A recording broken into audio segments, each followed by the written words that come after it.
Yo, it's Yerk, and today I'm bringing you a step-by-step tutorial on how to get slipstreams in Fortnite Creative.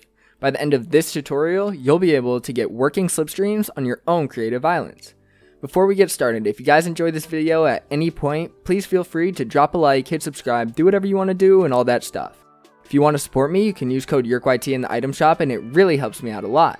Now, that's enough from me, let's get into this tutorial. Okay, so the first thing we need to do is gather these props from the creative menu.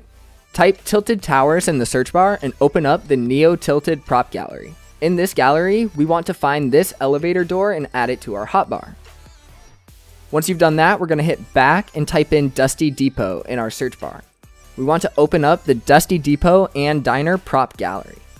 In this gallery, we're looking for this pole prop and we want to add this to our hotbar as well.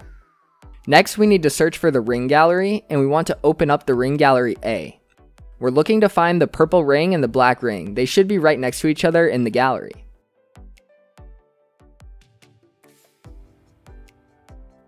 Lastly, we want to grab the air vent gallery from the devices menu, and now we're ready to get started. First, we want to pull the black ring from our hotbar and lay it flat on the ground. Then, we're going to use the resize axis all, and we want to make it as big as possible and place it down. Okay, now we need to get the pink ring from our hotbar, and we're going to once again lay it flat on the ground, and just like the black ring, we're going to increase its size all the way. Once we hit the max though, we're going to decrease it just enough for it to fit in the inner edge of our black ring and place it down. Once you've done that, pull up the elevator door from your hotbar and start by shrinking it using the all resize axis and shrink it all the way down. Then we want to switch it over to the depth axis and we want to increase it just a few times. And then we're going to switch to the height axis and increase it once. Now go ahead and place it down and it should look something close to this. Now we need to rotate it 90 degrees using the pitch axis. Then we're going to rotate it back the way we just came one time so it's slightly angled like mine. Copy this piece and take it over to the edge of our rings. We want to place it down so it's slightly inside of our pink ring with the majority of it sticking out. Then select the elevator door and the pink ring and copy them. Next, we need to turn off grid snap.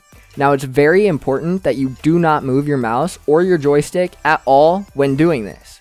You want to rotate it along the yaw axis and you want to rotate it clockwise 2 times, then rotate it counterclockwise 1 time and place it down. Again, do not move your character at all.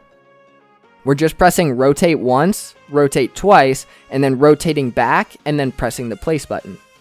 We're going to do this all the way around until we make it back to where we started. Once you're done, you can go back and adjust any areas that you messed up a bit and delete any pieces that were overlapping, if you even had any. I had to fix a few, and you want to just copy what I'm doing if you have any areas that got messed up at all. Now we're going to be turning grid snap back on and putting it at 16 and grabbing our black ring. We're going to move it over and place it down. Then place one on top of that ring and one below it, so we have 3 black rings making up the outer shell of our slipstream. Now we're going to select one of the pink rings. There's a lot of them overlapping, so make sure you just hit select 1 time. Then go around the inside selecting all of our elevator doors and the black exterior rings, and once you have all of them selected, go ahead and save that to your hotbar. Then pull it up and rotate it so it's vertical like a slipstream would be and place it down. Now we're going to grab that Dusty Depot pole prop from our hotbar and rotate it 180 degrees so it's upside down.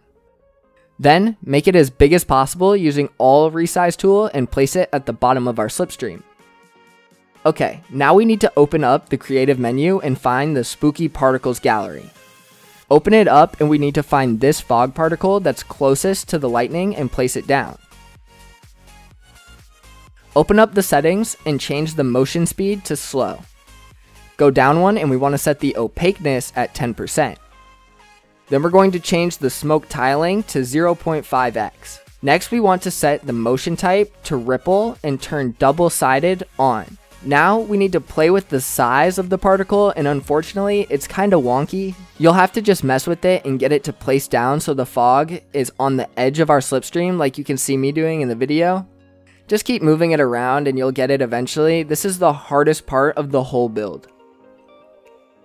You want the particle to be on the center of the black ring, halfway up on both sides, like you can see mine in the video. Just keep playing with it, I promise you'll get it eventually. Once you've done that, go ahead and select everything, the whole slipstream and the 2 particles smoke effects, and save it to your hotbar.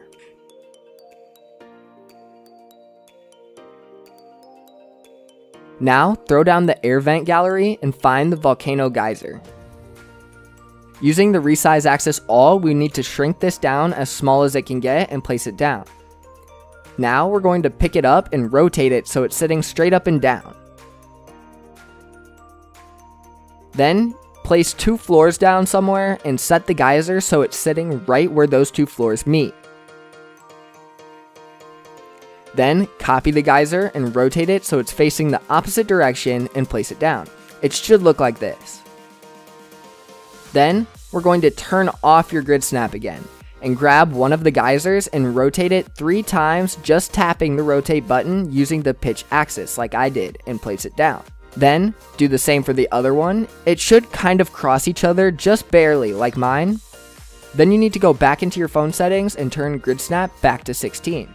Once you've done that, pick up each geyser and move it back 1 grid space so the bottoms are touching and the vents are blowing into each other like this. It should look like a V. Now, place down 5 floors on either side of the geyser so there's a total of 6 floor pieces out from where our geysers meet each other. Then select all of the floors and both of our geysers and hit copy. Slide down, and every time the floor piece at the end of our copied selection gets to the geysers, place it down. Repeat this several times so we can connect our slipstreams.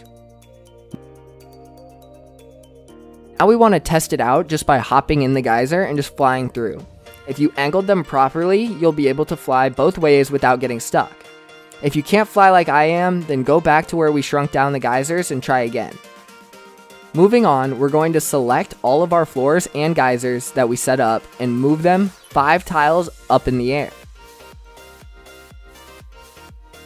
Go ahead and place them down, and the floors will disappear, but now our geysers are perfectly placed where we need them. Finally, pull up the slipstream from our hotbar and place it down so the slipstream just intersects the V in our geysers. Go through and place one down between all of our geysers and make your slipstreams connect however you want it to. And there you guys have it. How to make a slipstream in Fortnite Creative. This video took a really long time to make, and I've actually been working on trying to get this to work since I posted my first How to Make Loot Lake Rift Zone video all the way back in November. So if you guys enjoyed and made it this far, I'd really appreciate you hitting that subscribe button. Thank you all so much for watching, and if you want, feel free to check out some of my other videos that are on screen now. Once again, thanks for watching, and as always, stay up.